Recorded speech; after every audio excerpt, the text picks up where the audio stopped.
तो दोस्तों आज हम शुरू करने जा रहे हैं एक बहुत important course, international trade finance ITF। सबसे पहले हम कवर करेंगे सेक्शन 2 ट्रेड ट्रांजैक्शंस और उसका chapter 2.7 communication between banks Swift. ये IIBF के सिलेबस पर बेस्ड है और इसमें हमने बुक की हर एक लाइन को इतने सिंपल तरीके से एक्सप्लेन किया है कि सब कुछ एकदम क्लियर हो जाए। और एक बात, अगर आपको लगे कि बुक की कोई भी लाइन का एक्सप्लेनेशन हमारे कंटेंट में मिसिंग है तो प्रूफ के साथ डिस्क्रिप्शन बॉक्स में दी गई ईमेल आईडी पर मेल करें और इस कोर्स को फ्री में क्लेम करें। इस कोर्स को परचेस करने का लिंक भी आपको डिस्क्रिप्शन बॉक्स में मिल जाएगा। तो बिना देर की चलते हैं, अब समझते हैं स्विफ्ट को, यानी कम्युनिकेशन बिटवीन बैंक्स कैसे होती है। स्विफ्ट का फुल फॉर्म है society for world wide interbank financial telecommunications. ये बेसिकली एक कोऑपरेटिव है जो अपने मेंबर इंस्टीट्यूशंस की ओनरशिप में चलता है।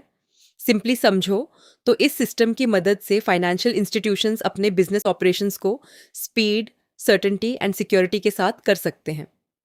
200 से ज़्यादा कंट्रीज़ में फैले 11,000 से अधिक फाइनेंशियल इंस्टीट्यूशंस और कॉरपोरेशंस इस नेटवर्क से कनेक्टेड हैं और हर दिन करीब 50 मिलियन मैसेजेस एक्सचेंज होते हैं, सब एक स्टैंडर्डाइज्ड यानी फिक्स्ड और यूनिफॉर्म फॉर्मेट में।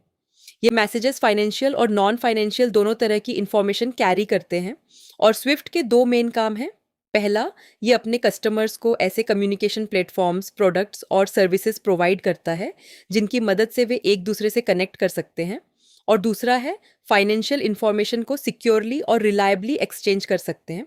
अब इससे फ़ायदा क्या होता है? स्विफ्ट की वजह से फाइनेंशियल ट्रांजैक्शंस ऑटोमेटिकली और एक यूनिफॉर्म फॉर्मेट में प्रोसेस होती है। इसका मतलब है फास्टर प्रोसेसिंग, कम कॉस्ट्स, कम ऑपरेशनल और क्रेडिट रिस्क्स और ऑपरेशंस में आने वाली इनएफिशिएंसीज का खत्म होना। और बैंक्स के थ्रू स्विफ्ट एक्सेस करने पर कस्टमर्स नए बिजनेस अपॉर्चुनिटीज़ भी एक्सप्लोर कर सकते हैं और रेवेन्यू के नए सोर्सेज भी बना सकते हैं। स्विफ्ट का मेन हेडक्वार्टर्स ला हल्प, बेल्जियम में है और दुनिया भर में इसके 28 ऑफिसेज हैं। एक इम्पॉर्टेंट बात जो यहाँ क्लियरली समझनी चाहिए वो ये है कि स्विफ्ट सिर्फ एक मैसेज कैरियर है। ये कोई फंड्स होल्ड नहीं करता, कोई कस्टमर अकाउंट्स मेंटेन नहीं करता और कोई फाइनेंशियल डाटा कंटिन्यूअसली स्टोर नहीं करता।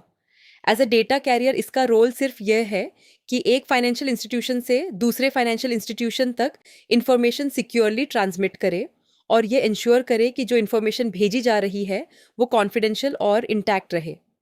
अब बात करते हैं स्विफ्ट की ओवरसाइट की। नेशनल बैंक ऑफ बेल्जियम यानी NBB स्विफ्ट का लीड ओवरसियर है क्योंकि स्विफ्ट बेल्जियम में इनकॉर्पोरेटेड है, लेकिन साथ ही दूसरे देशों के सेंट्रल बैंक्स भी इसकी ओवरसाइट में वैलिड रोल रखते हैं क्योंकि स्विफ्ट इंटरनेशनल मैसेजेस एक्सचेंज करने के साथ साथ अलग अलग देशों के डोमेस्टिक फाइनेंशियल सिस्टम्स को भी सपोर्ट करता है। अब स्विफ्ट मैसेजेस की बात करें तो यह एक स्टैंडर्डाइज्ड फॉर्मेट फॉलो करते हैं और इन्हें MT नंबर से आइडेंटिफाई किया जाता है, जहां MT का मतलब है मैसेज टाइप।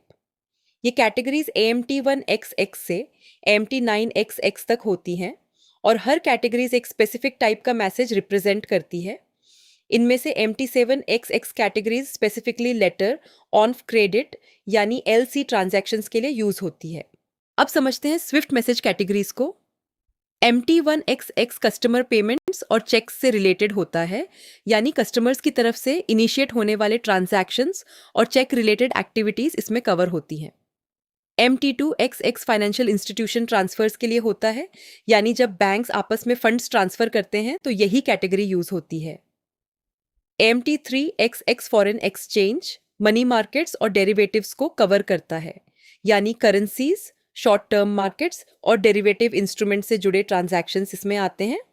MT4XX कलेक्शंस और कैश लेटर्स के लिए यूज होता है, यानी कलेक्शन आइटम्स और उनसे रिलेटेड डॉक्यूमेंट्स की हैंडलिंग इसमें होती है। MT5XX सिक्योरिटीज मार्केट को रिप्रेजेंट करता है, जिसमें सिक्योरिटीज की ट्रेडिंग और सेटलमेंट से रिलेटेड मैसेजेस आते हैं।